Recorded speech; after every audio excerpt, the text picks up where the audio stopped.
Now, I don't remember meeting this girl, but several occasions, well, twice actually, in the next couple weeks, I ran into said girl in the neighborhood at a pizzeria, and I didn't remember meeting her. And she was looking at me with that look in her, like she was my type.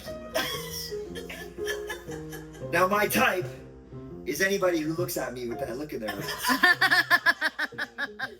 Just so you know, in case you're wondering, what's Michael J's type? That's my type. So I wanted to make an impression on this girl, and I couldn't remember her, and she forgave me for that the first time. But a week later, I met her again, and again, I couldn't remember her name. And she was not impressed. And I so badly wanted her to be impressed. And so when I got home that time, I took pencil to paper and I wrote her name down.